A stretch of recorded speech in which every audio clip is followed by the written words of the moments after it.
ఒక మనిషిని ద్వేషించాలనుకుంటే ఆ మనిషిలో ఎన్ని మంచి లక్షణాలున్నా లోపాలను వెతికి మరీ ఆ మనిషికి చెప్తూ ద్వేషిస్తాం.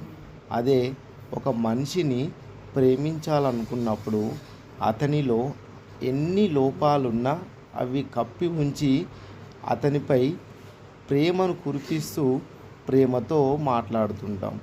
అందుకోసం ప్రతి ఒక్కరితోని మనం ఎలా మాట్లాడాలన్నది మన మనసును బట్టి ఉంటుంది. మనము అందరితోని ఎంత ప్రేమగా మాట్లాడితే, ఎంత పాజిటివ్గా ఉంటే మనతో కూడా అందరూ అంత ప్రేమగా మాట్లాడతారు. అందరూ అంత పాజిటివ్గా ఉంటారు. మన చుట్టూ ఉన్న వాళ్ళు అందరూ సంతోషంగా ఉన్నప్పుడే మనం కూడా చాలా సంతోషంగా ఉంటాం. సో ఎప్పటికీ పాజిటివ్గా ఉంటారని ఆశిస్తున్న మీ అక్కల హర్షిత్.